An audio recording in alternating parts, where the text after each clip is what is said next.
Check one, check two. Weird that you said phases. What do you mean by phases? Can you elaborate? Oh, You chose that word for a reason. Yeah. So just to give some context to what we're talking about. So you had asked me about time, and we were talking about time, Yep. and basically time speeding up, time slowing down.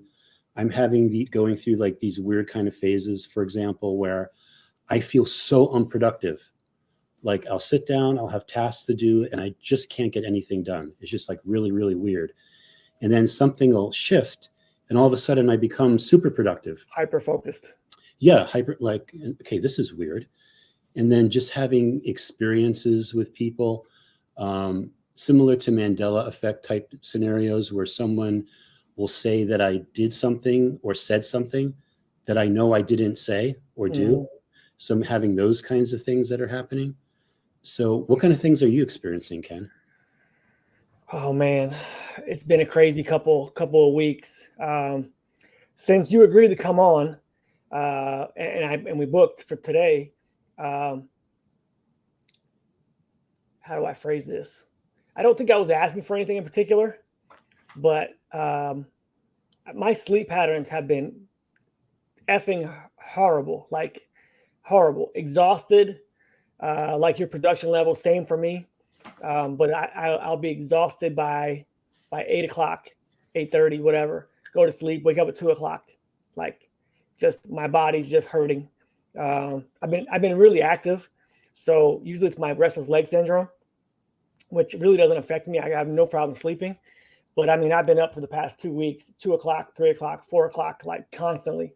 And when you said phases, I was thinking about moon phases and the tides and the frequency and those kind of things, which I want to kind of get into anyway. But so when I booked this with you and you agreed to come on, I don't know if it was subconscious or whatever it was, but I was in no phase to talk about reality shifts, things like that, because nothing had happened for a minute.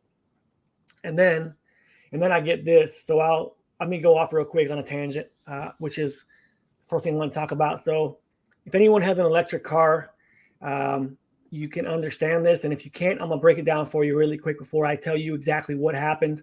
And then this is going to be my cause and effect thing to you. So super interesting, complete reality break. This is a picture. So I documented this too. So just to be clear. Okay. So when you have an electric car, you charge it up. Okay. Actually, let me show you the other screen first. So that's one of them. Oops. Stop sharing. Don't do that. Was that picture fuzzy or is my eyesight? Yeah, it is a little fuzzy. Okay. It's because I was driving because I couldn't believe what the hell was going on, to be honest. Okay. This was at 4 a.m. So hold on, try it one more time. I'm not trying to mess this up. Okay, so all right. So when you have an electric car, I have a Tesla, and you'll see that it says 206 miles, right? So that is the charge at 80% roughly, and it will fluctuate. And I'm meticulous, very meticulous. Type A personality to how many miles it is, the battery degradation, the algorithm, everything. I've had hour conversations with Tesla technicians in the past about how it works. Anyway, long story short, I'm with my wife. This is on Tuesday night. My son's at tutoring. I'm charging my car, charge the car. My wife never asked me any questions. When we're done, this is a picture from the next morning, actually, but the next evening. But so you set your charge percentage, and then you just sit there and it charges, right? So my wife, when we're done, we're going to get my son at tutoring, and she says, for whatever reason, she says, how many miles we got? And she's not usually with me, so I know why she said it, because she's just curious. How many miles we got? I said 206, 207, whatever it is, a little over 200 miles. Very particular in terms of what I said, how she asked, everything else. So the next morning, I don't charge it in my garage because my electric bill is super high. I'm doing an experiment. The next morning, and I'm getting to my whole premise here. The next morning, I get in the car. It's 4 a.m. I'm freaking exhausted, but I can't sleep. All right, let's just get up. Let's do it. Where the hell did it go? I swear it was right. Was it not right here? That's freaking crazy. All right. Well, it don't want me to share, but I'm gonna share it anyway. Hold on. I'm going to pull it up from my email. This will take a second.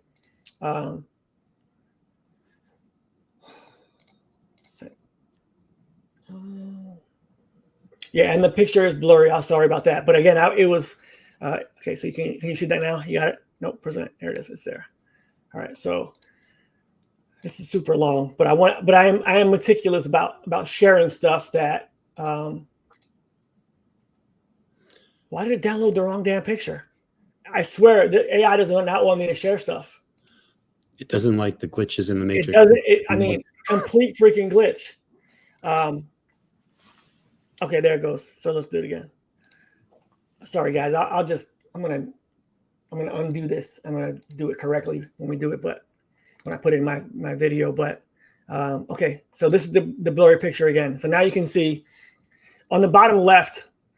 This is me. So this is my car the next morning after not charging the car, driving at 4 a.m. I look down at my miles because I do it every morning. 216 miles is on my dash. Now it was at 206 fully charged to where I stopped. Then I drove 5 miles to get my son and about 5 more miles to come home, and I parked the car for the night. So let's say the car had 226 miles on the range. I charged 206 miles. There's never in the history of Tesla or any electric car has a car gained miles sitting for no reason. It didn't recalibrate. So I mean, I don't know what happened, but this leads me into the questions. If you want to comment on that, I don't know if you know anything about these or not, but I do, because I've been experiencing the same kind of weirdness with my car. It's not an electric car. It's a Ford pickup truck. Okay. And basically, I know when I fill it up as much as I can, I would get a maximum of like maybe 390 miles until, empty, because it would give you that readout all the time. What's been happening is that now when I fill it up, it goes up to like 460 miles or 450 miles. And I'm like, I have never gotten so many more miles like that on a fill up. So either there's something weird going on with the fuel, your logical mind tries to make sense of what's going on. Or could it be that you're in a timeline where now you're getting like the Tesla batteries or the mileage in my Ford pickup truck is better than it was before? Like maybe I was always supposed to get 450 miles on a tank full. I don't know. So, but I've been experiencing and witnessing the same type of stuff. Even things on my display, because I have one of those all electric displays too. Yep. I've been noticing that there's things on there I never saw before. And I'm like, why? I never saw, that gauge. I never saw, that reading. So yeah, I've been noticing those type of things too. Do I have an answer? So that freaked me. I mean, that really freaked me out. And I'm like, this doesn't, I mean, it's literally not possible. So those gauges too, I've had an electric car for a while, different ones, whatever, but those gauges go down. So I don't want people to think that, it fluctuates. It does not fluctuate. It does not go up. It only counts down. And it's just it's a gauge on the wattage that you're using, how fast it goes down, how many miles that you get. But Tesla, in the history of Tesla cars, that's probably never happened. And I don't care what anybody tells me. You'll never see the car sit and gain miles by sitting overnight after charging. So there are particular things that you could probably get different, number of miles. It could go up or down. You might get a mile. It's possible to get a mile because it recalibrates based on its information, but you're not going to get 20 miles. And so the next day I went to the station. I said, well, okay, I know I'm not crazy, but let me go back to the station. I hit the charge station and I said, maybe it's possible that I slid the slider to like 90%. Okay. It's possible, but not possible. And no, it was 80%. That was the slider from the next day. So it was there. It was never changed. I charged the 206 miles again that next time. So just complete and utter reality shift. I even emailed Cynthia Sue Larson and I was like, what do I, can you send me some videos that I could look into for reality shift? Because I told my wife, I said, something's coming. I don't know what it is, but something just shift and downloaded. And so again, simulation proof. I have like 2 pages of notes. 2 pages of notes that have happened to me stuff. Everything from like Amazon boxes that were never ordered to EIDL loan that I couldn't get qualified for, but deposited in my account. just like Wow. switches. So when I asked you the question, I wanted to preface. I know what you're going to say, but it was never phrased to me this way because we're growing up. We were taught, cause and effect. We were taught every effect has a cause. And I know you're going to say you're not familiar with this, but this is what I'm saying about cause and effect. Not every effect to me has a cause, and you can look through it. You can look through time and space. You can look through it on any way you want to. Like there are certain things that happen in this reality that there is absolutely there's no paper trail, there's no cause, there's no nothing. It just boom, here it is, and it changes and it shifts. And so that's what I meant by do you think cause and effect is related, because it is very simulated and it is related to the Mandela effect, I think. Yeah, because I'm wondering if that's even in a way related to the concept of even things like dead and alive again. Yep. How could that be? Like everyone remembers Dr. Ruth dying so many years ago, and then she just recently died again, for example. Yeah, exactly. Like, is there a cause and effect there, or did we just move into another timeline where that's just the way it always was? Yep. So I've had proofs before of things like this, and I have my theories and I pay attention to stuff meticulously. But like I've had this phone record conversations of things that happened with my cable box that was gone, and then it actually reappeared in my physical reality in a space that it wasn't there for 9 months. It disappeared when it was lost. Right. And then my phone, after I had the conversation, recorded it to my son and my wife at dinner about the whole experience to document it. Maybe like a month later, I go to look for it and my phone turns into DOS mode. Not a reset, a wipe. Like the data's gone, everything is gone. So I have absolutely no. I know it's going to be wiped. I know it'll be cleaned out. What I just showed you will be gone. Hopefully, this won't be gone, but it'll be wiped. Yeah, when you go through a big timeline jump, I noticed for myself, and anyone that's listening too, this is something that you guys should observe, is when we go through a big timeline jump, sometimes wacky stuff happens with our phone. Our phone could actually just straight up die. It just stops working, or it does this big reset and you lose information, or it does some kind of a reset anyway. So yeah, usually like your phone did at the Galactic Conference. Yeah. Where it was showing you there was a shift going on, and exactly. Maybe nobody that oddly enough, that was another time where I couldn't sleep. I mean, just horrible sleeping at night. Just aching. My body was aching like I had been through marathons, and just you know what I think that is? Because you're not the only one going through that. Some of our bodies are literally reorganized. Well, that's part of it too, but our physical body structure is reorganizing. Our higher self that's rendering us this, the physical part that we see and can observe, is actually doing things to get us into the higher timelines. So people get all kinds of weird spine issues. They have problems sleeping. Solar flares, that's not helping.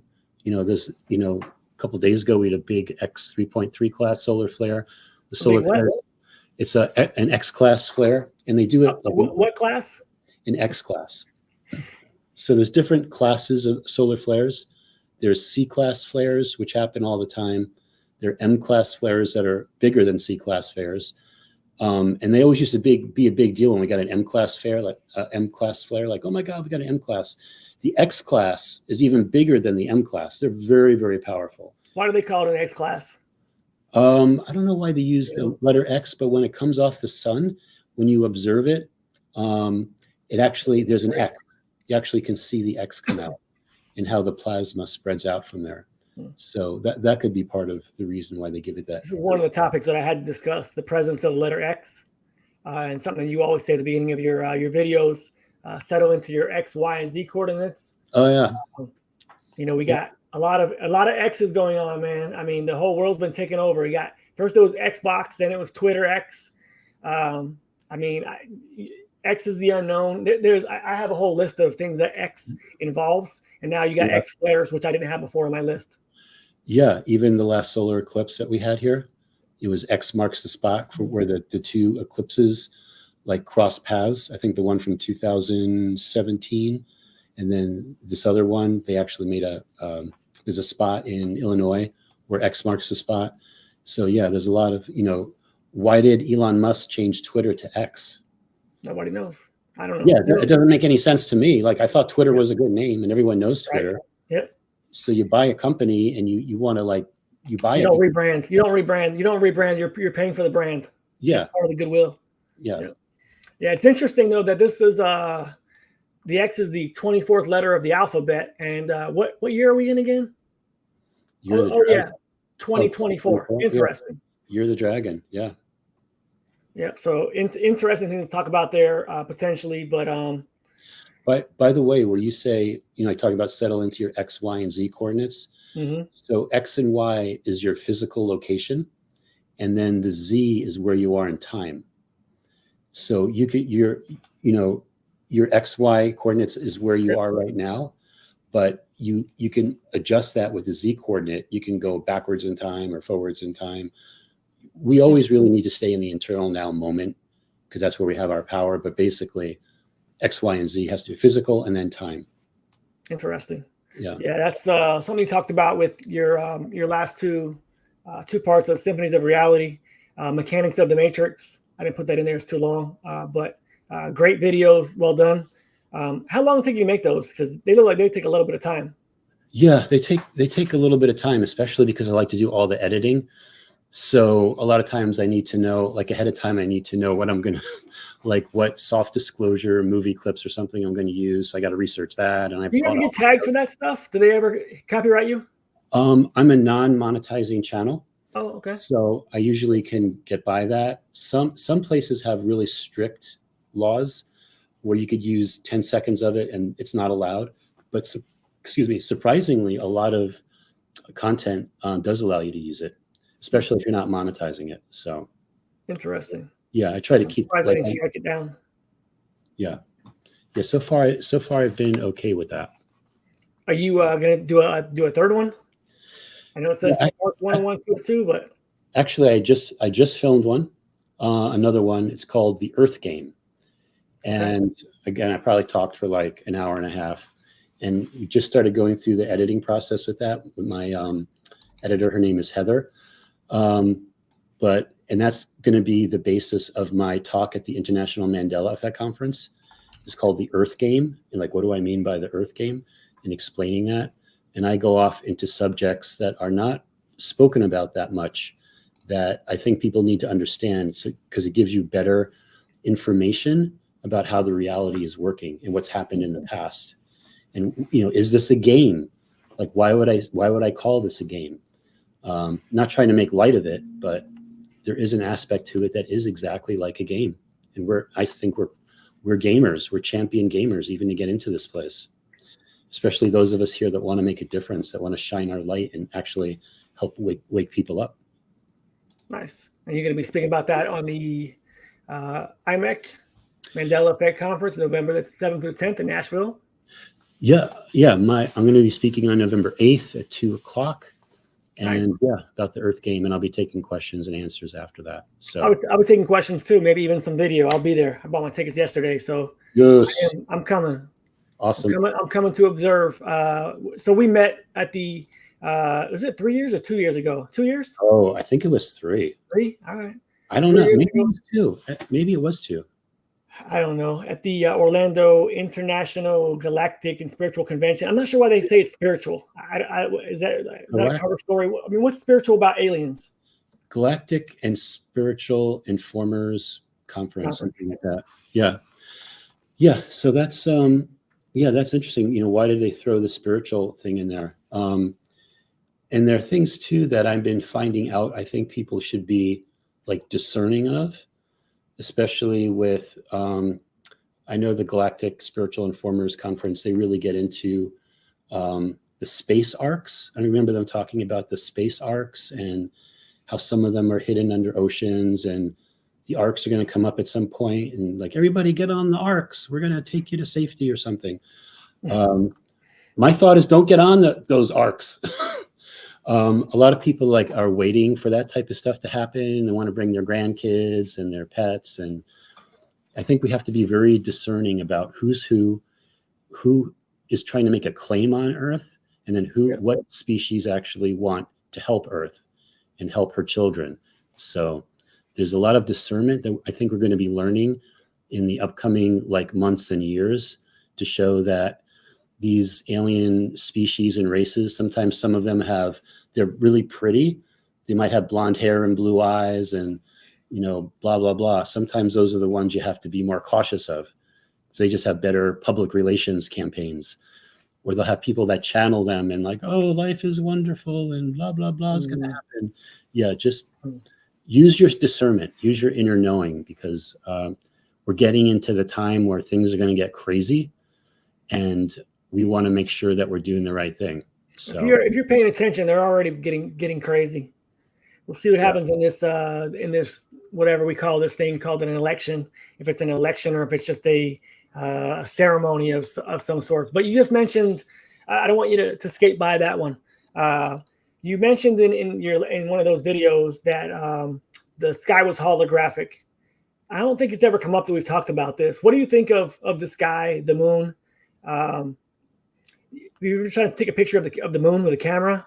The whole moon, no matter if it's got a little bit of eclipse on it or the stage of the moon, the whole moon is actually on your camera lit up, which is it is a phenomena that you can't explain necessarily.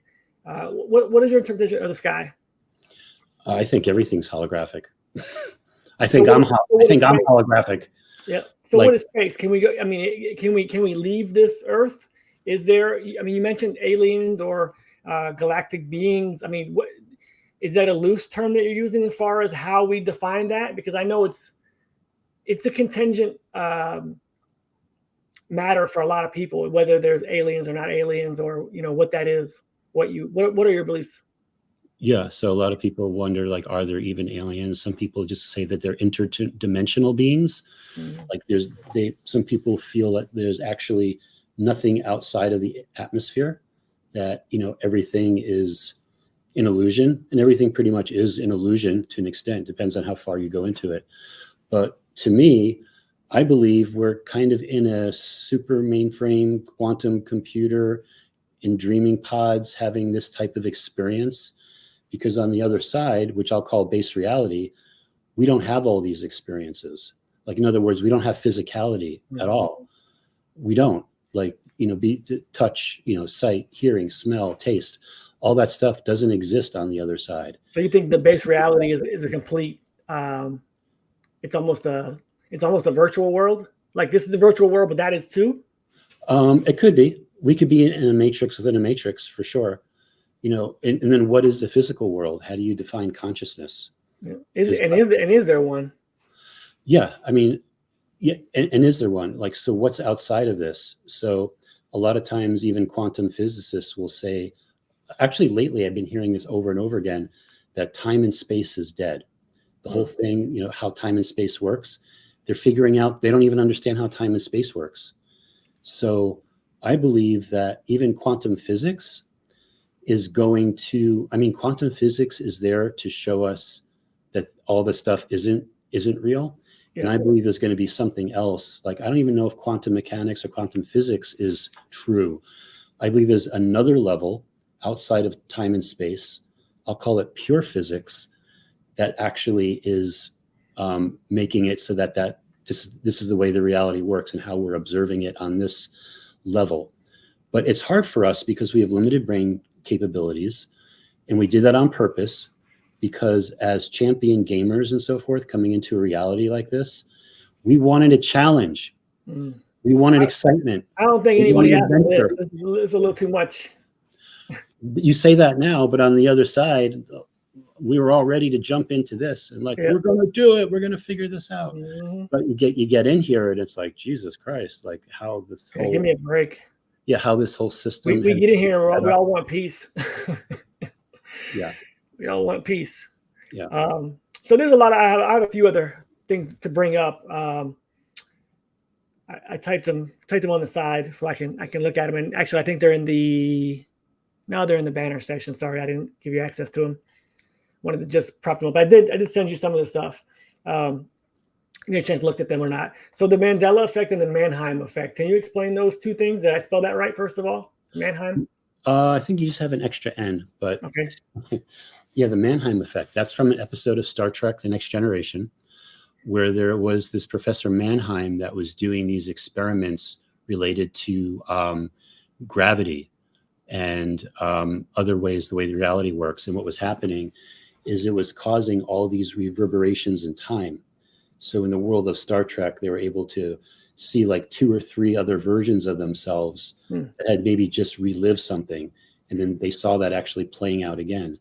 So that whole type of concept, and that led into the reason I kind of picked up on that too, is that led into the whole concept of the things that were happening in Atlantis. So a lot of people talk about, past civilizations, Hyperborea is one, Lemuria is one, Atlantis is another. But Atlantis, which is like one of the big civilizations that had its major fall, they were doing things that were causing like time to go off like that. And I believe, and the people were actually seeing, like observing weird stuff going on with time because they figured out how to manipulate time. They were getting into time travel, and they actually figured out how to change the speed of light. So how do you change the speed of light? If that's the sun up there, how change can you the equation? Yeah, how does all that work? So, and I cover that in the part 1, I believe, of Mechanics of the Matrix. I get into those details, and then how I felt about the meanings of what these different things meant, and again using all kinds of soft disclosure. Yeah, I think you had the Star Trek, and you also had Dark Matter in there, which was a really good series. Yeah, did you see that? I did see it, and I started watching your little clip, and I was like, I was watching this. Why did I stop watching it? And then the more I watched of it, I was like, oh shit, I actually finished that. Like I had a memory lapse that I didn't even finish it. But yeah, like I think watching that and watching your video again,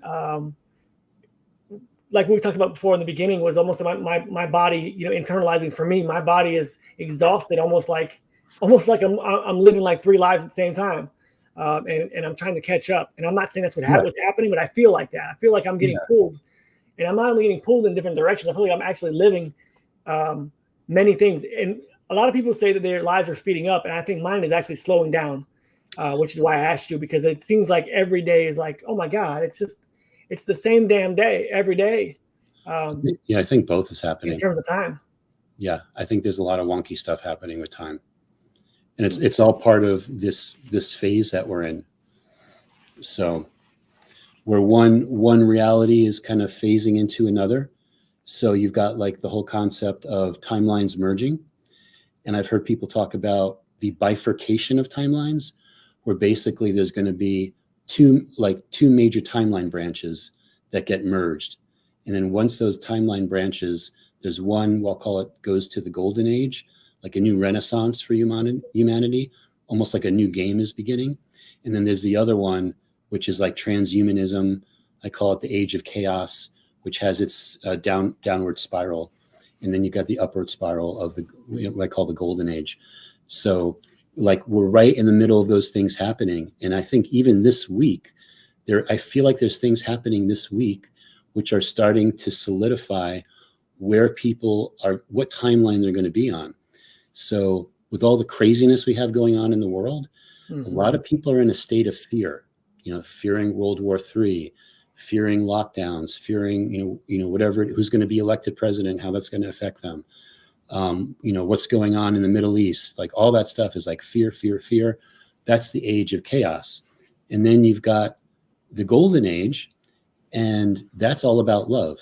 And that's all about unity consciousness and opening our heart and realizing that we're all one. And, those do you think that the source players and the NPCs, for lack of a better term, are going to be separated that way? Is that how they're going to be separated, do you think? I mean, have you had a thought process about what the last 4 years was like and why it was implemented like that? Because I feel like when it was the very beginning, I was like, this is just obviously a test.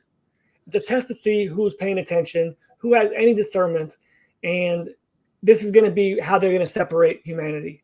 or going to a golden land, maybe potentially a new Earth, if you want to use the New Age term, and not like a 5D Earth or a higher dimensional frequency. Yeah, like if you're gonna stay here or leave, on your consciousness, because it is, I think it is a free will choice to want to stay in that. It's like the victim mentality, the abusers, the the abuser's mentality of you just keep staying with your abuser. Like, is this planet so messed up that they have to figure out who's been manipulated enough, who's able to be saved and who's not?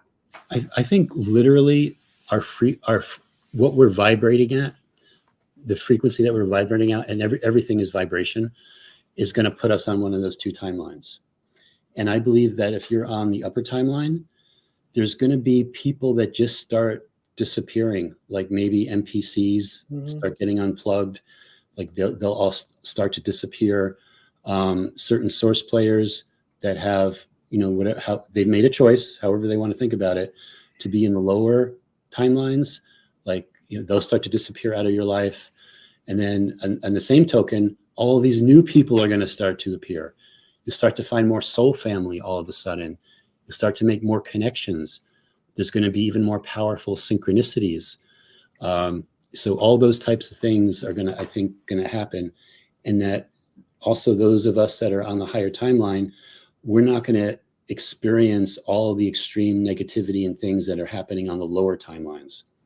So we'll actually be living a different life.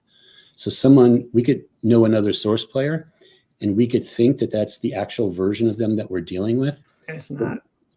It's actually, like, I'll call it an NPC version. Like, they're a source player, but if you're on a certain frequency level and they're like at a lower level, you're not on the same, you have to be on the same frequency level to actually have the interaction with that consciousness.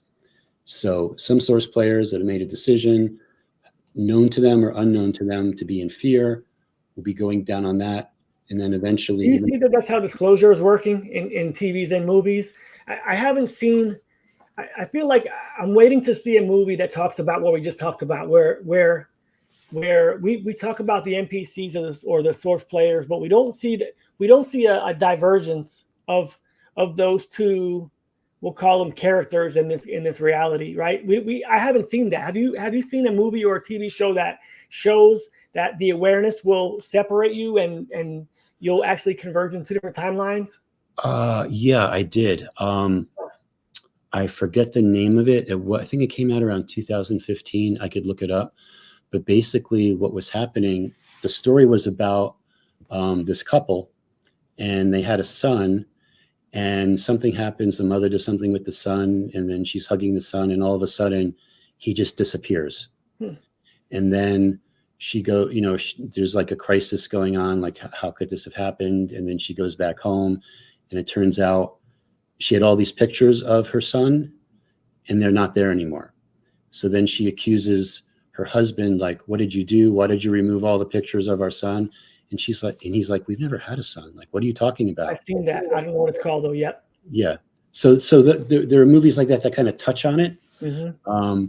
Not so much in your face, but kind of give. At the end of the movie, if I'm not mistaken, she actually had a son, correct? Like it was a plot, if I'm not mistaken. At the end of the movie, from what I remember, I'd have to watch it again, but somehow she finds the son, but the son's running away from her in a warehouse or something. I can't remember all the details, but there was something like that. Yeah.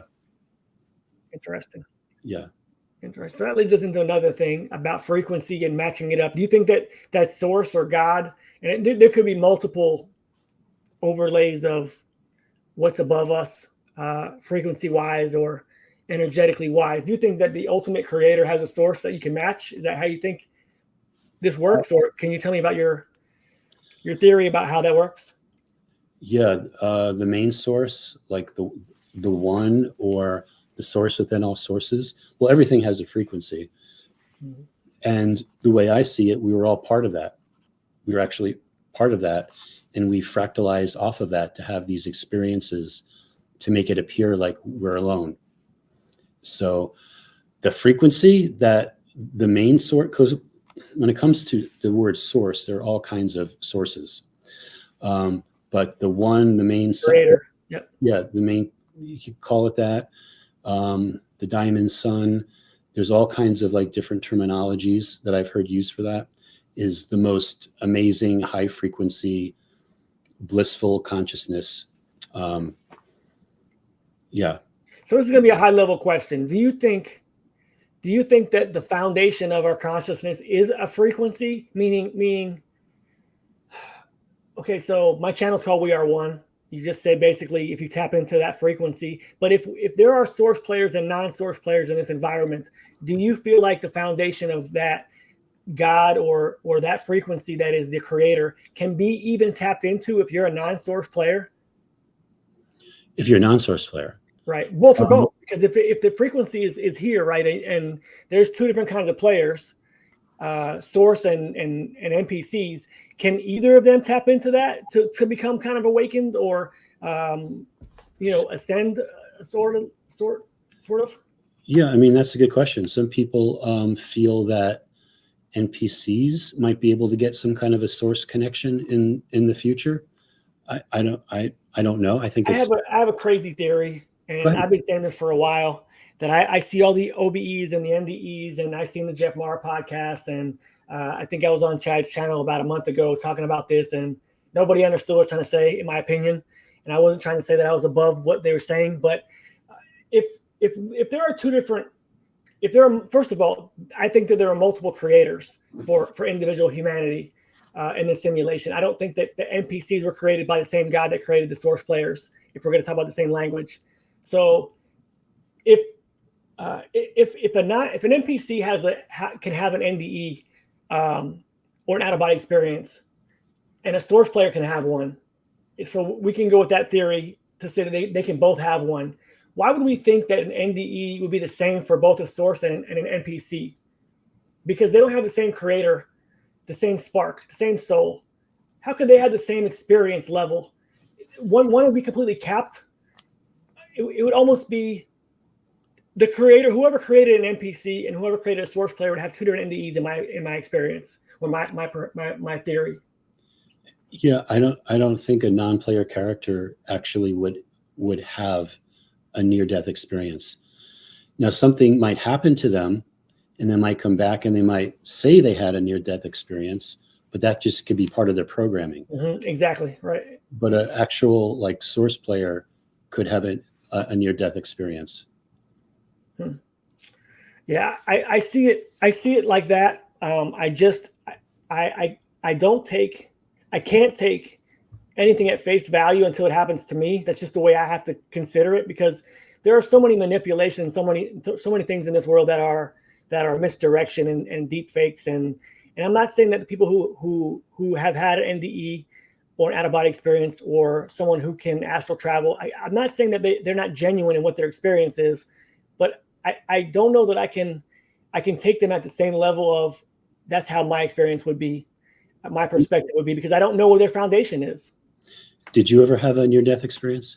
No, but I started my journey in 2019 on what I would say was a Kundalini experience, a Kundalini full awakening.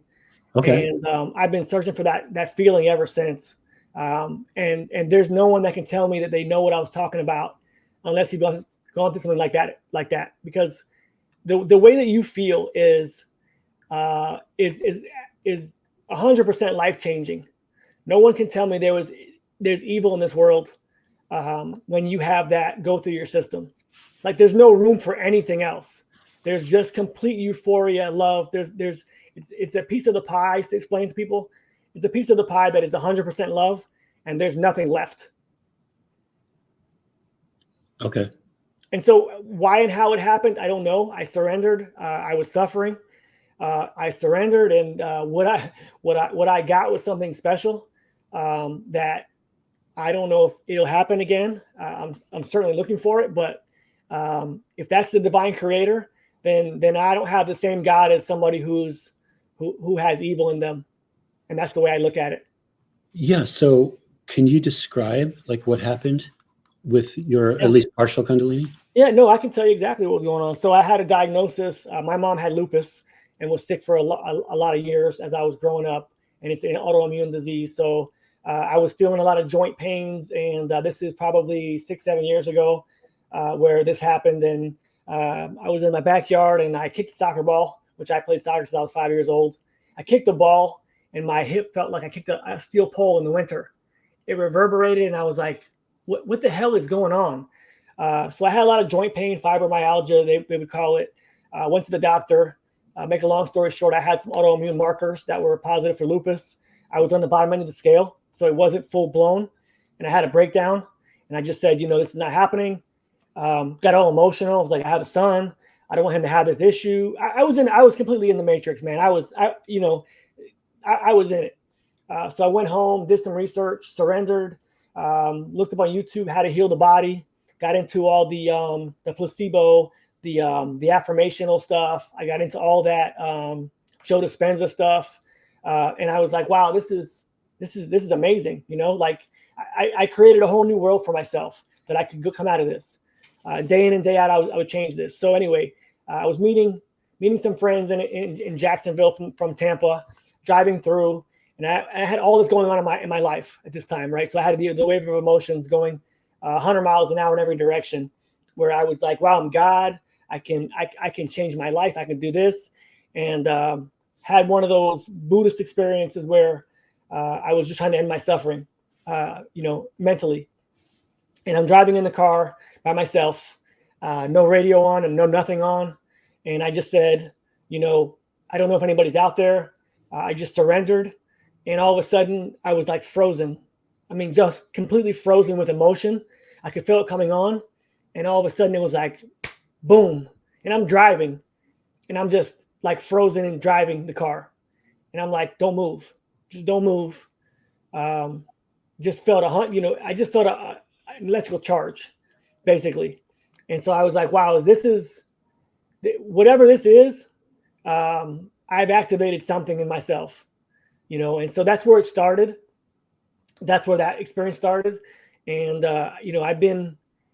I've been dabbling in the manifestation things, from there. Everything that's crazy has happened. Amazon packages have my name on them, money going into my account. It's like, there's effects with no causes. My iPhone talking to me in the middle of nowhere. After the Galactic Convention, my phone, which is off, my phone's at my bed the night after I got home. Pandora turns on, and it's the song Bones, Imagine Dragons. And it's, I got magic in my bones. So, just comes out at 1 a.m, just comes on. Like all these things that have absolutely no causes to them, I can have 50 of them. The sign in my window of my car with the Gnostic symbol, I think, just appears and then disappears. I remember that. Yeah, I remember that. All these things. I have like 2 pages in notes. The bio wave that was $600 came to me from Amazon. Nobody sent it to me. It wasn't in my Amazon record, although it was from me to me. I called Amazon. Like so it inspired me to get this channel to tell people basically that whatever is in your belief system, you can manifest. And so there are a lot of ways to see a subject. Jason of Archaics talks about, if something's true in one perspective, it's true from every direction. And I'm just here to tell people that, if you believe it, you'll see it. And so that's my motto, going on these channels and talking about these things with people, is that you create your own suffering. And I certainly don't believe that no one suffers for no reason. I think that everyone has a particular reason, but, I wouldn't change anything in my life that has happened to me to bring me here. And if it had to happen to wake me up, losing both my parents, going through tragedies, things like that, I wouldn't change any of them. And I view them as they're almost a simulated experience now, like I'm in my own bubble. And this was a life that I maybe I chose a certain life, but I 100% believe that I just changed the script.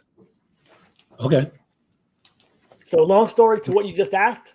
Yeah. I surrendered, and I activated something in myself, which I can only describe as a Kundalini experience. I don't know if that's what it was, but whatever happened to me, manifestation started happening at will.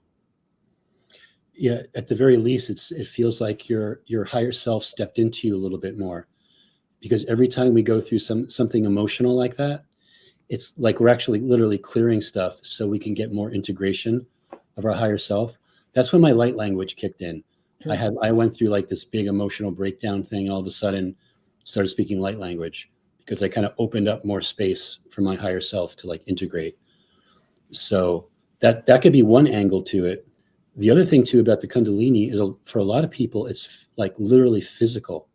They could feel it going up your spine, so to speak. It starts at the very base of your spine, I believe, where you have those original, how is this phrase? It's like the root chakra at the bottom. Yep. Yeah, these 8 cells from when you were first conceived always stay with you, and they're located in your tailbone at the base of the spine. But basically, there's an energy that starts there and it spreads up, and it brings your cranial sacral fluid, which is always flowing up and down your spine anyway, yep, brings it up into your brain and ignites your pineal gland.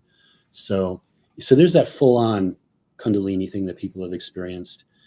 And for myself, I've experienced like that starting, and it gets about a quarter of the way up my spine, and then it stops. So I'm like, ah. So yeah, so some people have like the physical part of it. Yeah, I don't know that I was aware enough, and I don't know if awareness is the right word, but I wasn't focused focused on the actual feeling where it was coming from. I feel like it definitely came from inside, and it went out to everywhere. And okay. It was like if I shouted, I could have broken a window. Like that's how powerful I felt with that.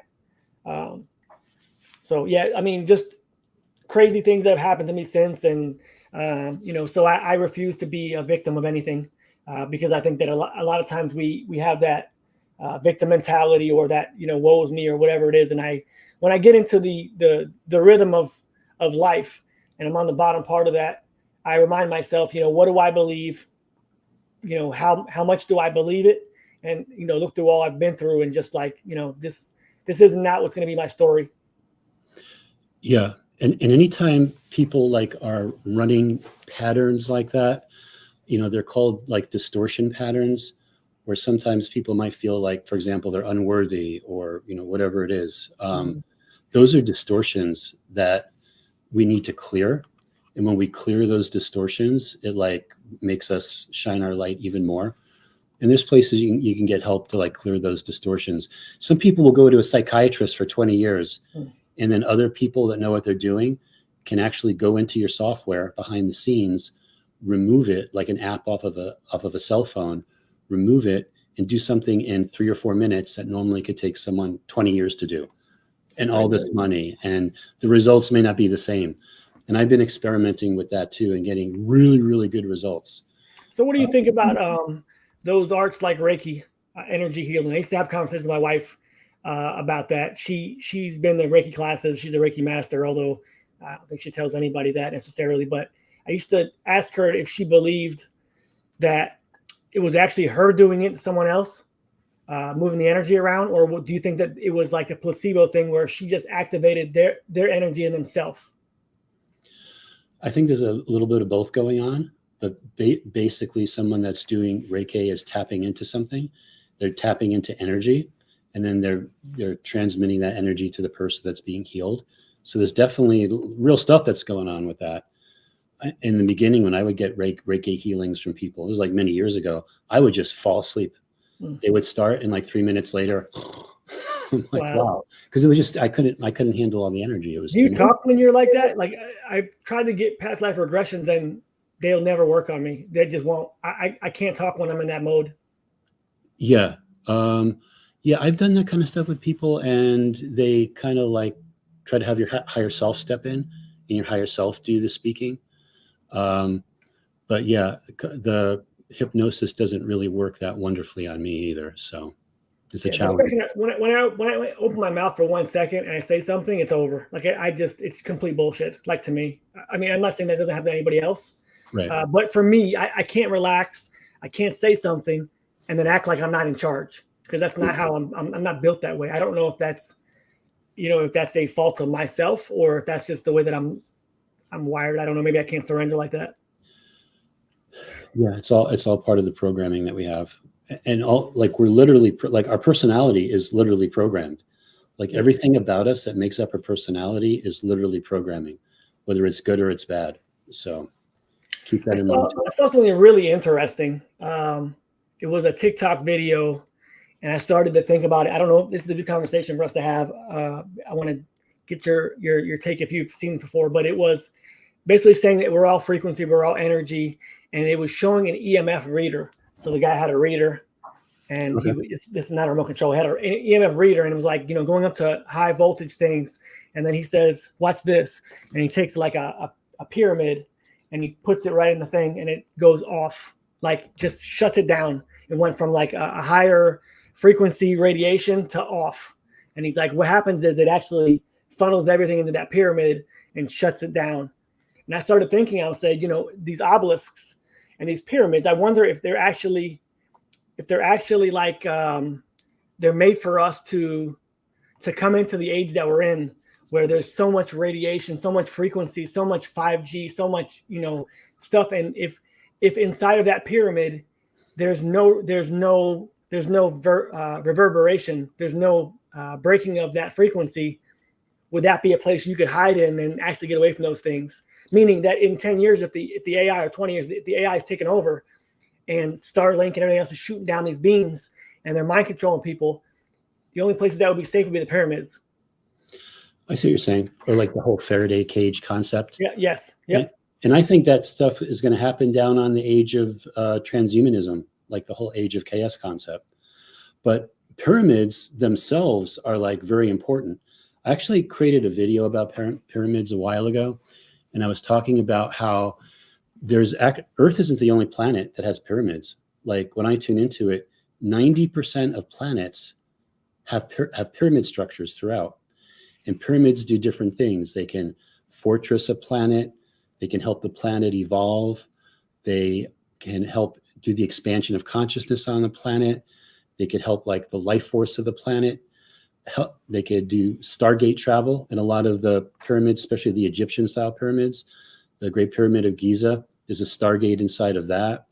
Pyramids could be good for healing, for recovery of people and the planet. They can amplify energetics. They're good for fertility.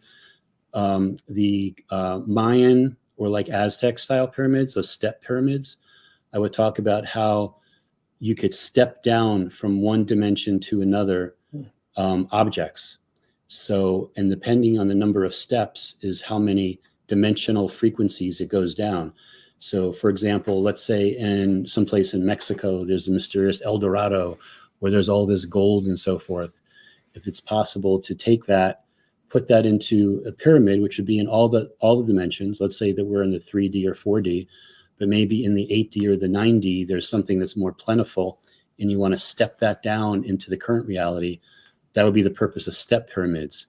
And then some of them, like the Pyramid of the Moon and the Sun near Mexico City, they found pools of mercury at the base in the center of the pyramid underneath. So what's mercury doing there? So they're just all these different things. So pyramids are very powerful. So they could definitely help. So I think I'm gonna go to the crystal store. I think today's Friday. Yeah, I might get a pyramid and put it on my bed or something. Maybe I'm getting zapped with frequency or something at night, not able to sleep. I don't know. Look for the ones made with orgone. Orgone? ORGON? Yeah. So there's special pyramids that people make, and they put different metals inside of it. So the outside of it will be like acrylic, but they'll add different metals to the different bases. And a lot of them are designed to like trap negative energy, and they have different purposes. So you mentioned you were tuning into pyramids on other planets, but you mentioned also that you thought that the sky was a hologram. So how do you see that this is set up for us? Are we not able to escape physically, but we could escape interdimensionally? Like, I mean, because I don't know that I have a firm theory about space, except for the fact that I know that space is not what they tell us it is. So when I look through a telescope, I see oscillating lights. Aside from the moon, which I think is inside of our reality, it's all oscillating. Maybe I'll go to the planetarium one day and I'll see one of those major telescopes, like look at a planet and go, okay, I see what you're seeing. But I think it's all complete bullshit. I mean, I just do. I have seen nothing that tells me that anything that we look at in the sky is solid. You mentioned that you think it's all a hologram. So where does that leave us? Does that leave us with a dimensional aspect of it, portals? It leaves us with starting to understand how the reality works. So let's say you've got an Xbox, for example, and you're playing you pop in your Earth disc cartridge into your gaming console, and you're playing the Earth game. Things will present themselves in a certain way. Oh, here's the reality that we're now in. Oh, this is the way the sky would look. These are the constellations we would see in the sky, etc. Now, let's say that we've played other games. We have other expansion packs, or we've got, a game from another like a galactic game that we've played. So I feel that we're infinite, indestructible consciousness. This experience here is not the only experience that this is. Mm-hmm. We've had so many more experiences. We just have complete amnesia. We don't know about it. So the way it's represented to us is like outer space with galaxies and the centers of the galaxies and the supermassive black holes that are in the center of those galaxies, et cetera, et cetera. So it's just you're looking at it. We're within a game looking at a representation of what's outside us.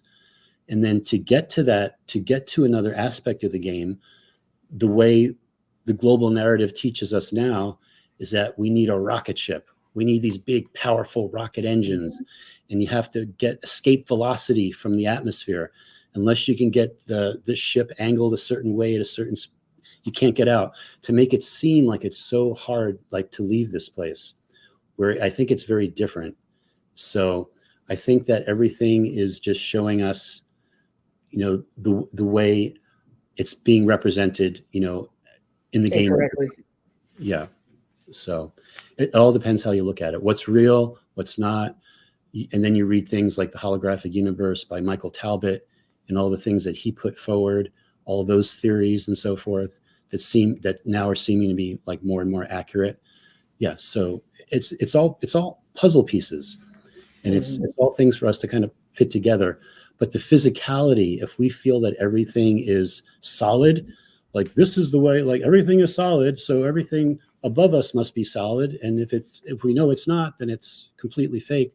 I think it's like just representations for what our brains can process about where we are and, what's going on outside of what we can see. But I believe like outside of that, there's a complete other reality. I call it a base reality. Some people might call it like a matrix above our matrix. And then what's above that matrix, I don't know. Mm-hmm. I know there's matrices below our matrix. So, yeah, it just keeps going. I used to have conversations with my friend MJ, who you met. I'm going to try to get him over there from Memphis. And I used to say, everybody wants to know where we were before we were here. Like where were we at before I was born? I want to know where I was before that. So before I was born, where was I? But not that. I want to know before that, where was I? Or where were we? Or not where do I go after I lose this consciousness? Where do I go after that? Like I want to know the step before the step after the step. Yeah, and then that gets into the astral realms, like what's going on with I don't think the astral realms are spoken about as much, but I actually just interviewed someone. I'm going to post it on my Quantum Businessman channel the next day or so. His name is Alabar Jones, and he's from Melbourne, Australia.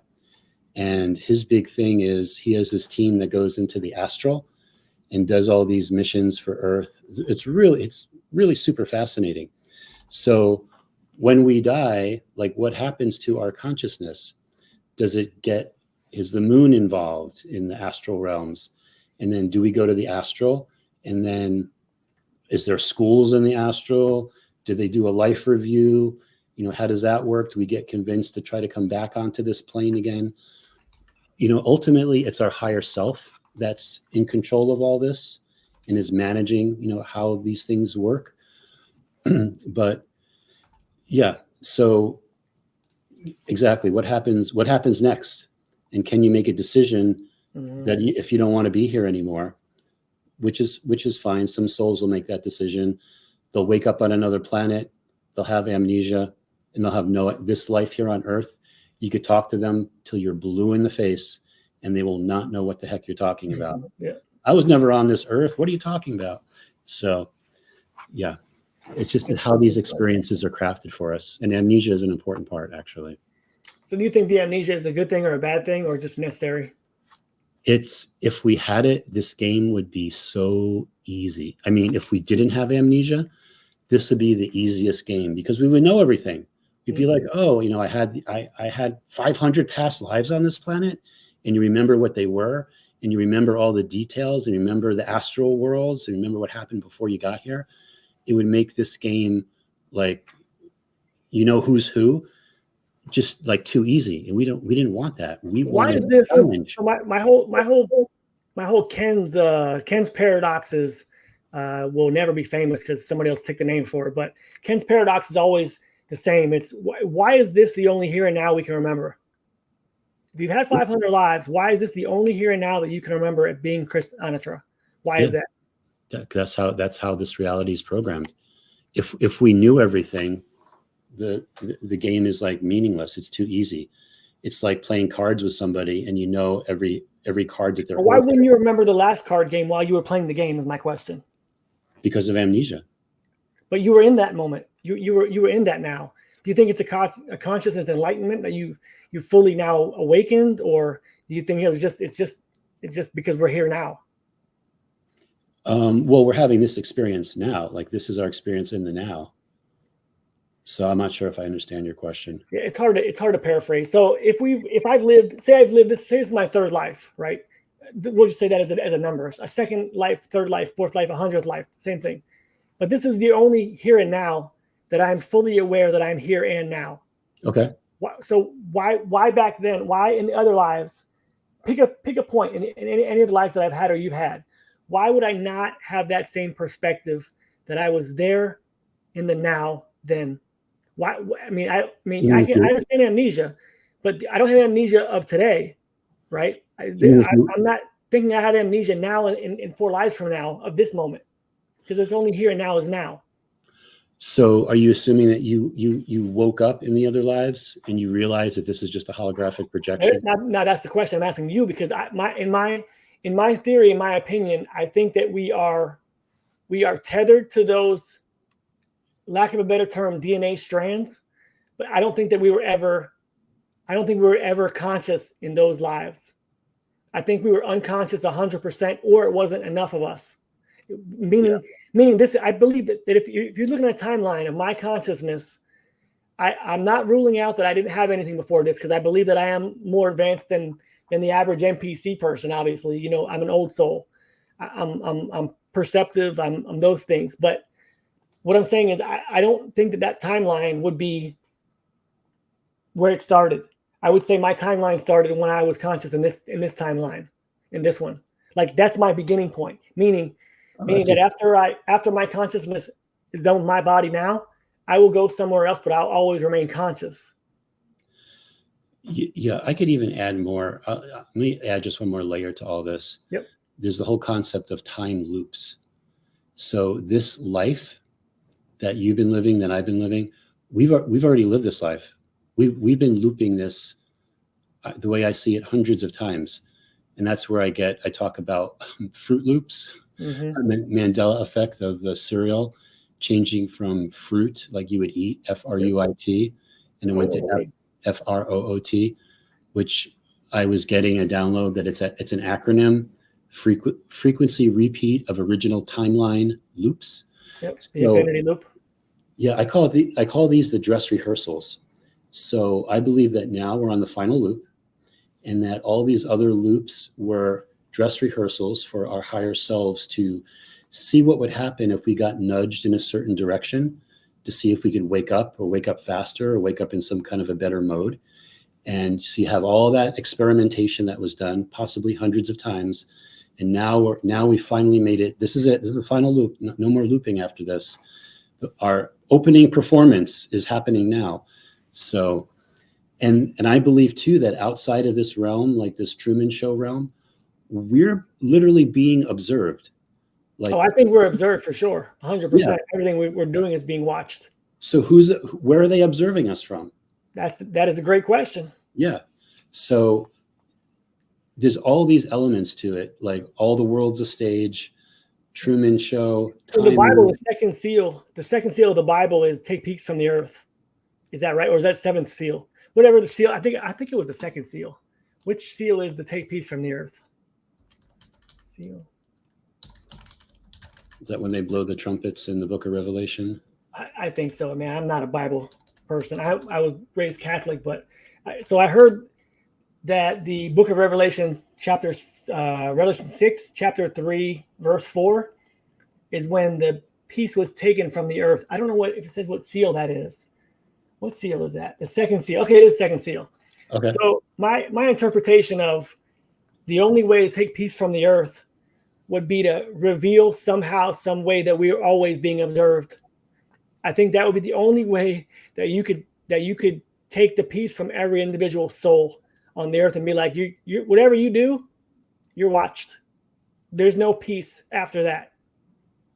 Yeah, and you know who I think is doing a lot of the observing, especially for us individually, is our soul family or our star family that's not in the game, that's observing us from outside the game or outside the matrix. Like, are they going to do it? Ken keeps waking up. That's great. What are we going to give him next to bring him to like another level and another level and another level? So yeah, I believe like in a certain way, we're actually being cheered on by our soul family, our star family that's outside of this matrix, that's looking in. Interesting. Yeah, because I got these really weird, funky visions of like Earth and carnivals and people trying to convince you to go into this dream pod or that dream pod to have certain experiences. I would actually saw a vision one time of these like Xbox covers, like game covers. Yep. And it was like, one of them was like Egypt, like come to Egypt, like experience life as a pharaoh, or whatever it is. So I know it sounds all kinds of like crazy. No, that sounds like a carnival salesman. Like Yeah, you walk into a carnival and you're like looking at the gypsy and he's like, "Oh, go to Egypt, come with me." Yeah, that sounds like something that could happen. yeah. And so you might be gone on a certain level. So you go into the dreaming pod and you have this Egyptian, I'm just making this up, this Egyptian experience. And let's say you lived for 80 years, where in base reality, like 3 minutes could have passed, maybe less. But you had this whole like 80-year lifespan experience. So these are all like, these are the concepts I think people should really start to like wrap their heads around, is like, if that's possible or not. Yeah, it's explaining everything else. Yeah. So a few things that you said, we could talk for hours, first of all, because everything you say reminds me of something else. You said basically about predestination, potentially already living the life over and over. I have a few concepts in my head that I don't know how long I've had them, but they're my first thoughts. The first thought is, I remember telling my mom when I was 4 or 5 years old that I had this image in my head, and I still have the same image that I can't get rid of. It's like a pre-birth memory almost, or a pre-birth precognition, that I was sitting outside of this reality, looking down upon the planet almost, and I was outside of space and time, and I'm like, man, what am I gonna do after this? Like this is forever. It's almost a limitless kind of thing. And then the other part was when I was really little, I don't remember how old I was again, looking at the sky, thinking that the saying, and I had the saying in my head that's written in the stars, is supposed to mean something to me. Like it's a clue. And I don't know how old I was, but like the predestination thing, like this has all been predetermined, predestined, scripted. It's all an illusion. It's all a script. Like, and that's not something a normal, Italian Catholic kid raised at 4 or 5 years old. How can you dream that? You can't even dream this crap up. I couldn't even dream it up. Yeah. And telling my mom when I was in first grade, they were having discussions in the front seat. It's a quick story because I've already told it a couple of times, but my parents were in the front seat coming back from Disney World. And I was arguing with my mom for, just jostling with her or whatever. And she says, "Well, you should be glad we made you." And I said, "Oh, I would still be here. I just wouldn't be your son, but I would still be here." Meanwhile, I'm a 6, 7-year-old kid. Who the hell can think of that? I would have chose other parents. I said, "Oh, I'd still be here. I just wouldn't look like this." Yeah. Yeah. Depending on what your soul wanted to experience. Absolutely. Yeah. So interesting. I have a Mandela effect, but I don't know if it's a Mandela effect. All right. So tell me if this is a new one or not. I mean, nothing's new under the sun. I get that part, but like the Caduceus staff and the dollar sign, did it not used to have two stakes and $2 slots for the dollar sign and now it has one? The dollar sign, definitely.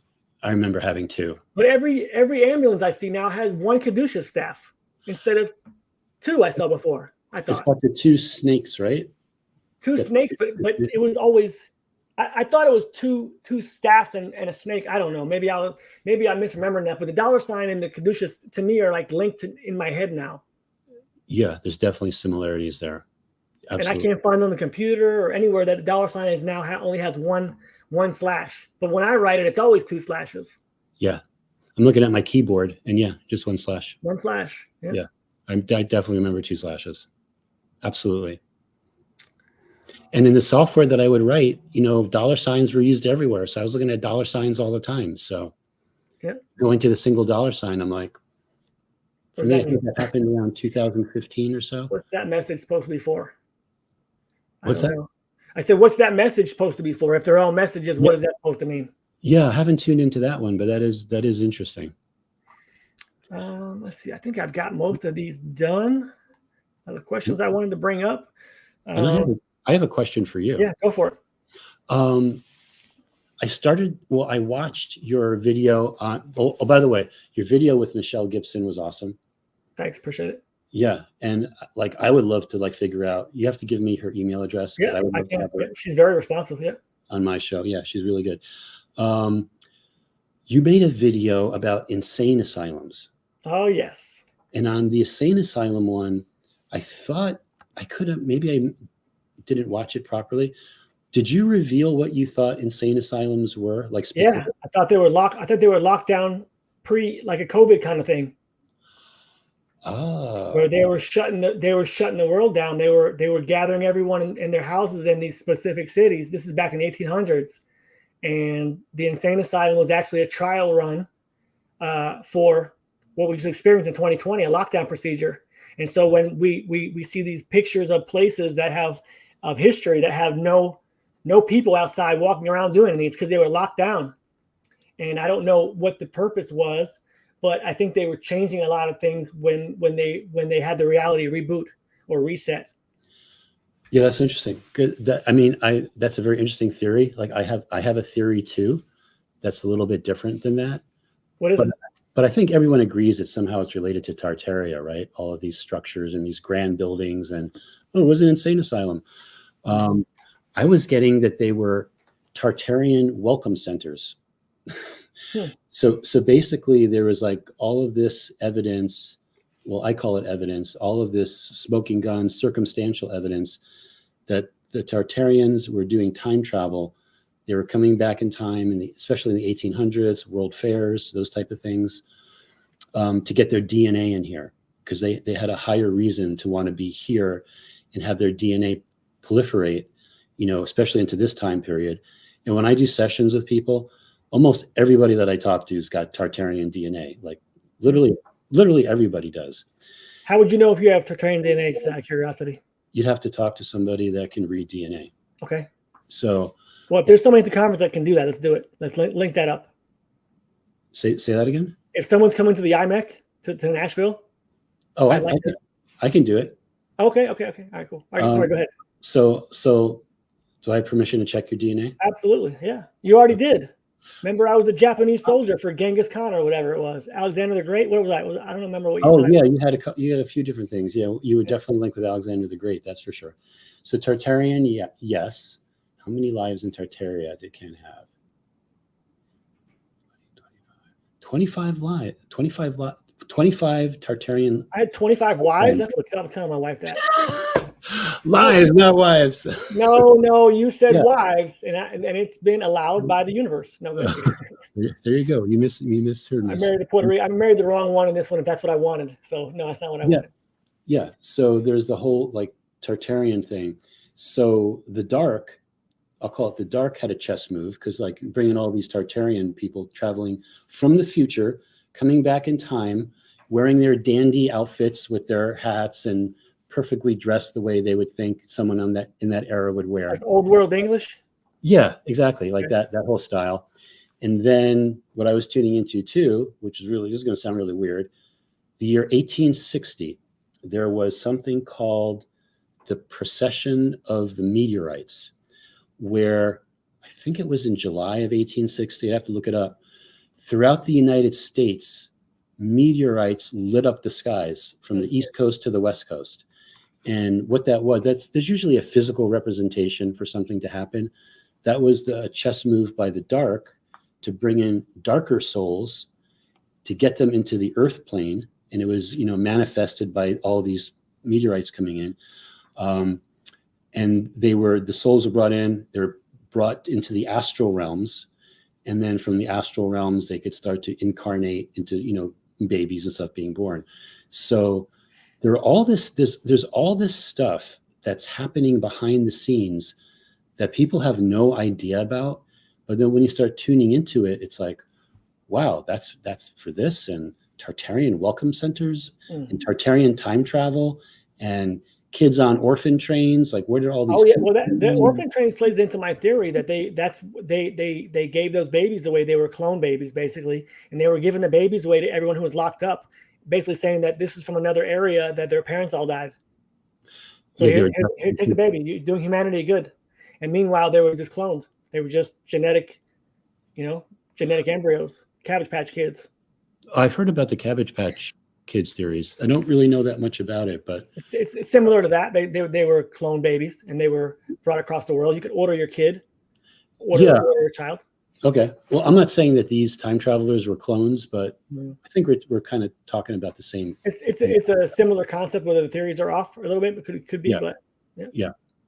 Nice. Yeah. What else did you have to talk about? I know I dominated like 20 subjects in a row, going for an hour and 15 minutes, but there's always something to talk about. I could talk about what I'm going to say at my presentation. Yeah, for sure. Yep. To kind of give you a sneak peek. Yep. Part of it is going to be hard for people to handle. So I got to be really gentle about how I talk about this. But I go through this, I call it the seven storylines of Earth. Okay. And about how these, call it storylines, created for us a game for those of us that have a specialty in going to planets that have been enslaved by the dark for whatever reason. And there's actually, besides having pyramids on other planets, there are also CERNs on other planets as well, to wake them up. You go into the planet, you incarnate, into the civilization, and then you do things to start to wake people up. And Earth is the hardest one.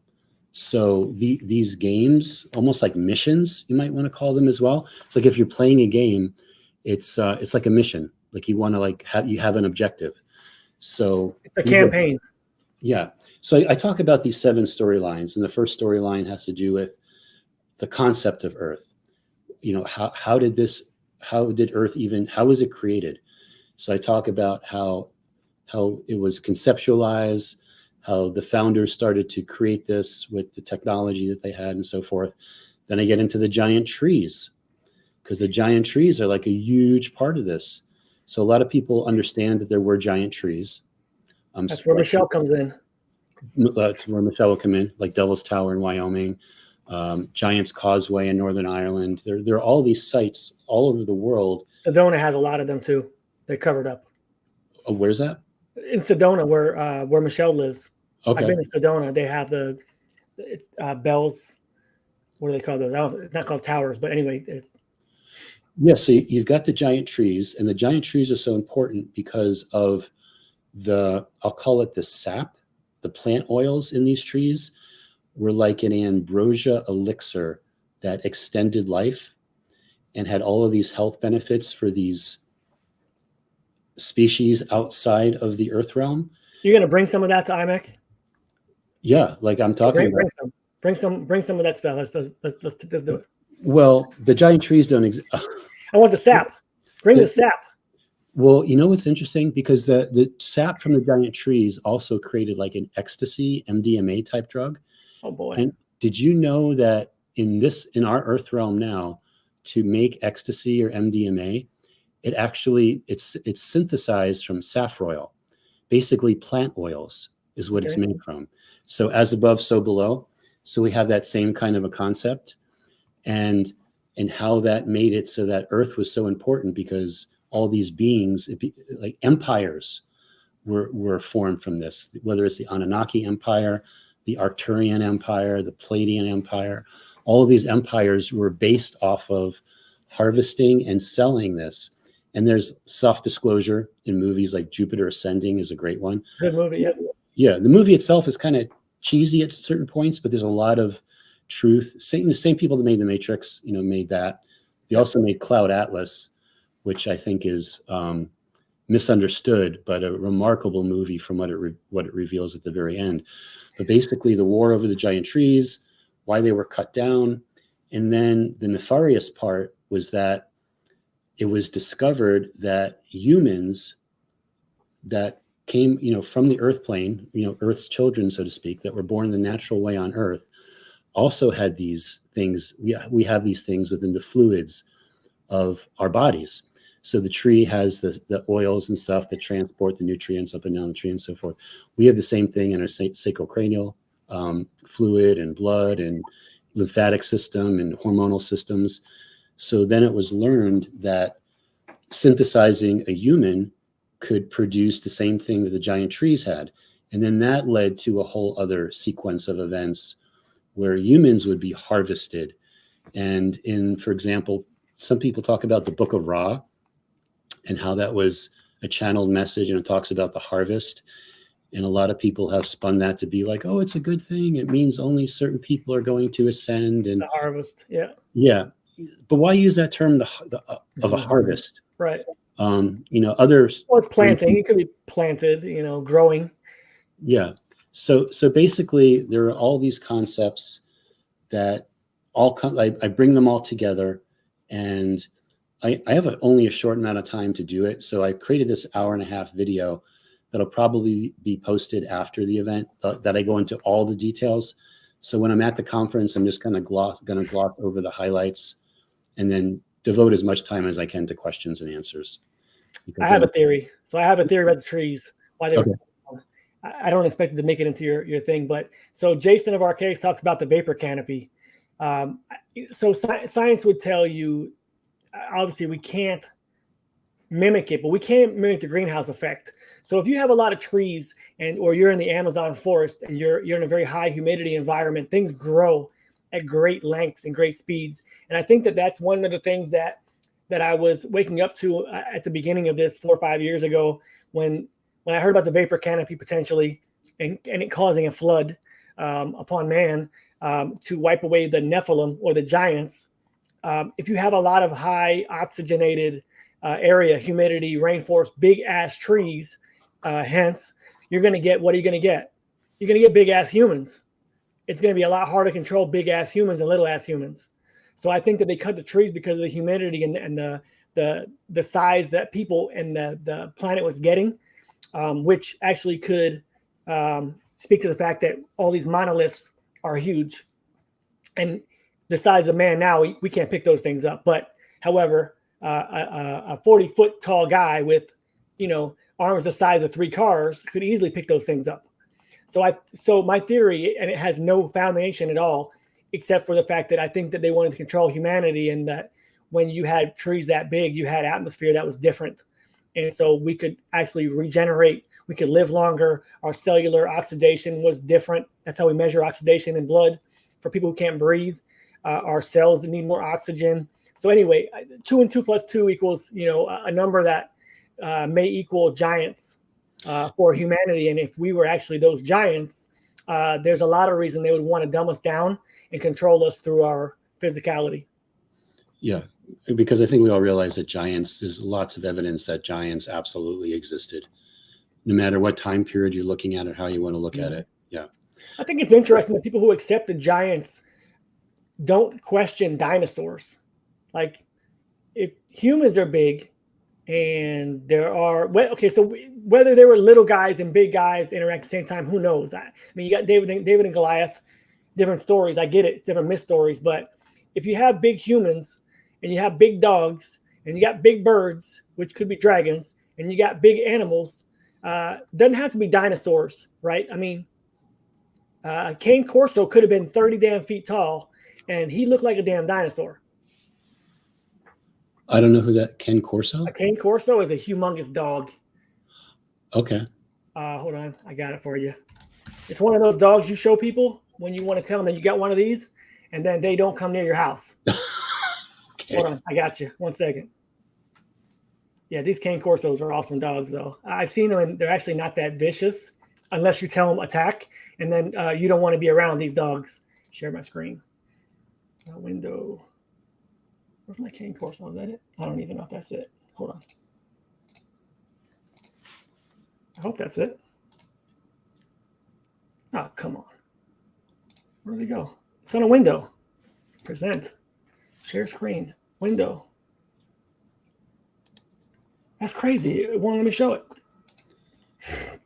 Yeah, I think it's like the. Oh, I got it. I'm sorry. I apologize because I had it on a different tab. Here you go. Boom. You see it? Oh yeah. This big old dog. Hold on. I'll get an image of that thing. Don't that look nice? Hold on. Of course so.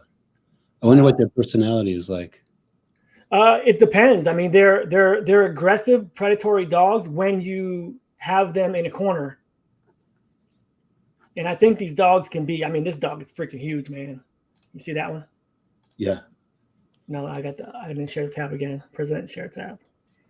Stop sharing. Present. I don't know why it doesn't do that. It doesn't let you share the dog again, or share the screen again. I mean, that thing's like 3.5 feet tall. That's 200-pound dog. Wow. But again, if you got big humans and you got big dogs, I mean, you can have big everything. So the dinosaur evidence to me is complete horse crap. I'm not saying that no animals were that big, but the whole conspiracy about those two guys, the dinosaur guys, that were like, oh, I can find a bigger one than that. Here you go. Here's a bone. What bone is that? Oh, that was just his femur. Okay, so where's the rest of them? Oh, I found it in Arizona. Like, come on. Like that whole situation is just crazy. Yeah, you get into the Smithsonian Institute and all all that stuff going on with them. I want to say like one more thing about giants, and that is and related to giant trees. So basically, Northern Ireland, there's this place. Go. Sorry, go. Yeah, this place called Giant's Causeway, which is the remains of a giant tree. Why do they call it Giant's Causeway? Because it wasn't Giant Causeway, it was Giant's Causeway, right? Because I believe that there are things like cloud cities, cloud realms, like almost like with the Jack and the Beanstalk story. So Jack grew the magic seeds and then went up into the clouds, and then that's where he had the interactions with the giant and his castle and so forth. I believe that some of these giant trees were also used as a method to get from the ground level. Okay. Yeah, look at that. Yeah, keep going. Yeah, and those hexagonal shapes that are made. Crazy. Like, that's the same. If you take a cross section of a plant fiber, it's hexagonal. Sorry. Yeah, if you take the cross section of a plant fiber, it's hexagonal. What the global narrative geologists will tell you is that when lava cools really fast, it makes hexagons. I don't see evidence of that. I don't think there's anything they could prove that. You know what that reminds me of, Chris? It reminds me of Superman. Superman? The place that Superman is from, the Crystal City. Oh, his Fortress of Solitude? No, where he's from. Where's his homeland? Superman's homeland. Krypton? Krypton, yes. Wasn't that like what Krypton looks like with those shapes, the crystals? Could be. I don't remember that. Krypton, Superman's home city. Hold on. See if I can get it. Oh, come on. You got to show me a better picture of that. I thought it was like it looked like those shapes, but they were like all around him, like his house. But those were the shapes that they were in Krypton. Yeah, they're very efficient. That's why bees use the honeycomb shape hexagons. When they make a beehive, plants use them. Giant trees most likely use them. And these are the ones at Giant's Causeway are made from basalt, which is magnetic. And actually, all the temples from ancient Egypt, the floors of all the temples are made of basalt. So I believe that this is like one type of giant tree structure that was cut down, superheated, and then formed into the basalt. And they say that if you take all those crystals standing up. Yeah, they're the same shape, like the hexagonal or obelisk almost looking. Like they're not, they're farther apart, but they're like the ones I was saying. I see. Yeah, you can actually take silt, superheat it, and it turns to basalt. And silt is usually made up of like smaller than the grain of sand, quartz crystal type stuff. So giant trees cut down, superheated to make sure they would turn basically to basalt or different types of stone structures, just to make sure they never grow again. So. Well, I mean, it's funny how that, this is a health question too. They used to say that too much salt's not good for you, but without salt, you're done. Like the magnesium, the salt, the sodium, you need that in your cells to recover. It also slows down. I believe it slows down your cellular degeneration. Okay. So yeah, salt is very important, but maybe they cut them down and they were able to transform them into some other kind of salt, like your tree sap. Yeah. So, and there are giant trees on other planets as well. They're all eradicated, not just on Earth, but all over the universe. The giant trees are eradicated. It's almost like some galactic drug enforcement agency, where now it's the DEA has a different meaning. DEA, yeah, completely. That was one of those Mandela effects. Let's see. I'm trying to get a picture of. This is share that. Yeah, just to make clear what I'm saying, that for some people it was always a drug enforcement agency, and now in this timeline it's always been the Drug Enforcement Administration. Yeah, I don't want to hear about the acronyms, dude. Those are crazy. Those are so ridiculous.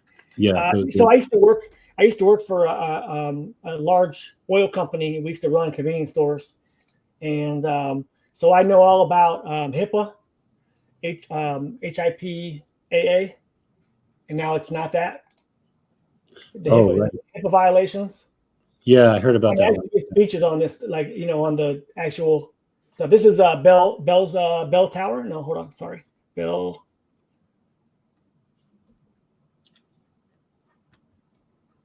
This is in Sedona. Those are the rocks. Okay. Why Sedona Bell Rock? Excuse me. Sorry. Yeah, there's all kinds of structures like this. Yeah, they look like big tree trunks to me. Like this one especially. Is it still sharing? Yeah. It's sharing that last one. Let me see. Yes, it is. Okay, good. So yeah, huge. I mean, those are trees. Yeah, you start looking at them, and it's like you can begin to see that this place is not. Yeah, this is a really cool picture. When we were doing a tour of Sedona, I was asking about the water lines on the rocks. I was like, this was definitely covered in water. It was flooded, and you can see the sedimentation and stuff that's there.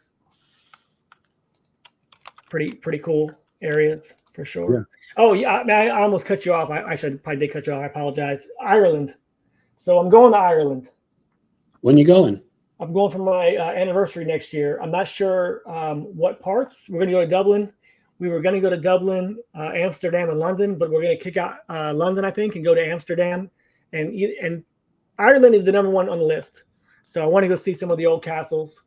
I know you went last year, right, with Sean? I went last year, and then I went to Scotland, actually my second time a couple of months ago. I spent a couple. You have to share with me where you guys went, because we want to see some history and some stuff. Yeah, there's a lot of cool, like Scotland. To me, the veils are very thin, and every time I go to Edinburgh, I get all these crazy visions. Even in the city of Edinburgh, I'm like, wow, the veils are really thin here. But in Scotland, there's some really good places to go.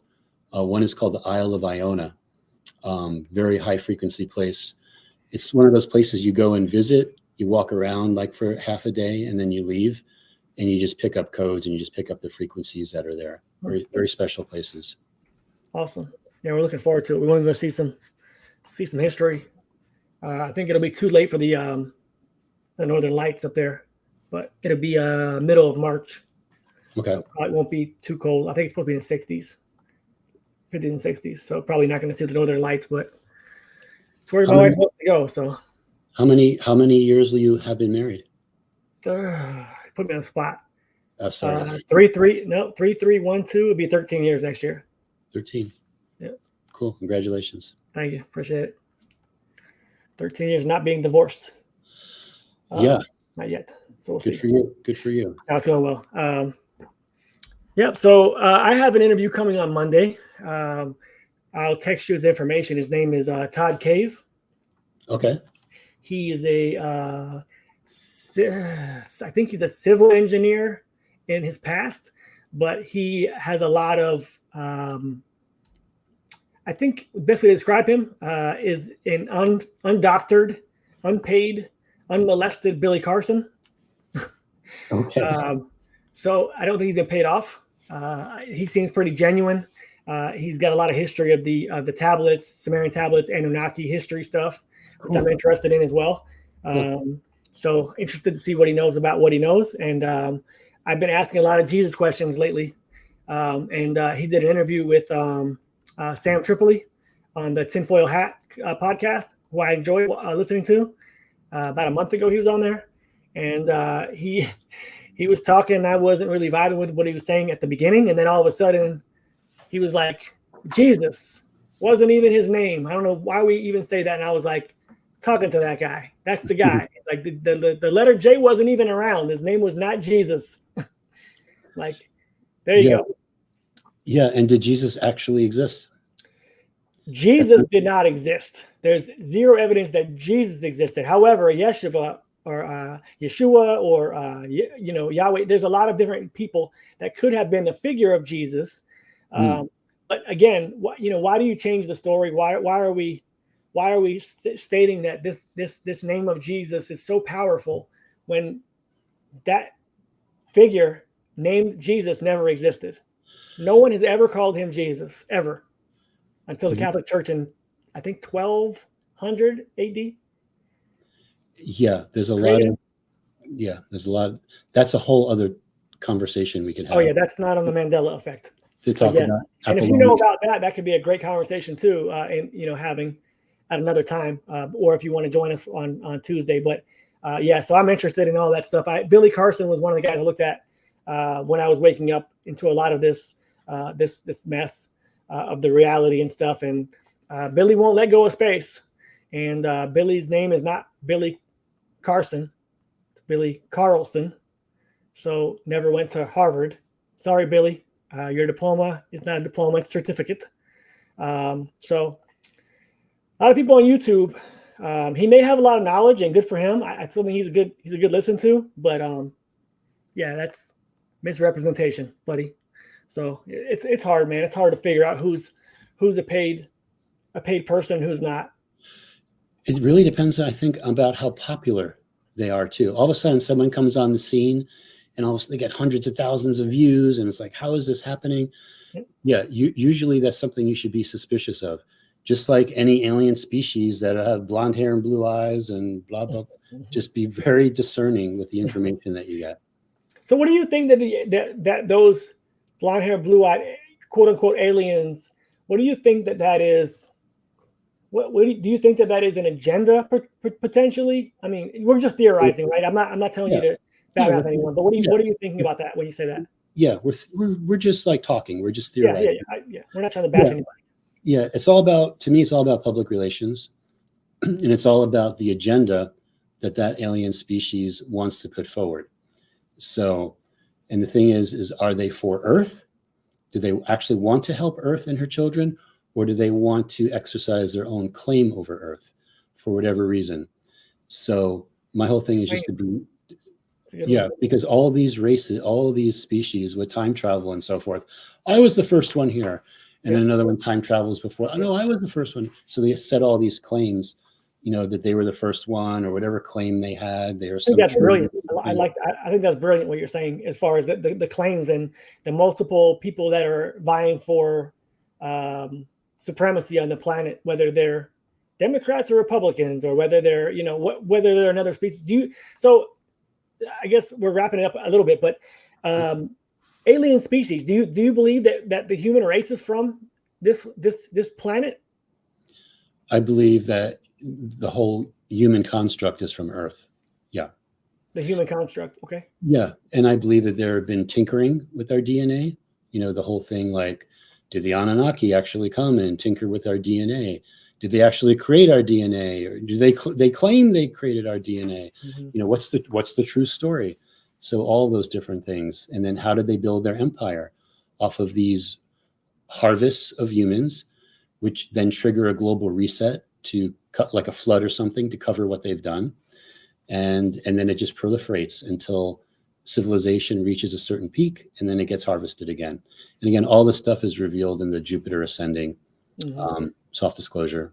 So do you believe that we're not all the same? I guess, right? That's obvious. Do you believe that the Tartarians, those with Tartarian DNA, are from the Earth? I guess it's a two-part question. Are the Tartarian people who have immortality powers of humans, are they? Did you say immortality? Immortality, yes. Okay. Meaning a soul, immortal soul. Oh, yeah. So do you believe that? So you think that that the Tartarian were made here with immortal souls? Yeah, I believe actually the Tartarian Empire or the Tartarians were existing at the same time of Atlantis. So okay. Atlantis was like a worldwide civilization. And then there were different branches and so forth. There was a Tartarian branch. Then there was the final cataclysm of Atlantis, and where Atlantis fell, throughout the planet. And then after that, the Tartarian grew to an empire. The Mayans rose. Ancient Egyptians rose. The Sumerians rose. All these things happened after Atlantis fell. But the Tartarians, were just like any of the other human species, any of the humans that have been here throughout the past. And were they genetically altered? These civilizations, they were altered by different people, or they were altered by the civilization itself? Meaning, did the Atlanteans alter their DNA, or did somebody else come in and do it from another dimension, planet, whatever? Yeah, I mean, the Tartarians were pretty smart. So the Tartarians definitely knew how to manipulate DNA. They would actually even create these things. I've heard them called IQ generators, where they could actually make people in certain areas smarter. And I think certain parts of the planet actually need those back again. Yep. Yeah. So, but the Tartarians were just like us. I mean, some of them were like, you consider them giants. They had different types of Tartarians within Tartarians, so to speak. Like not every American is exactly the same. Some are short, some are tall, etc.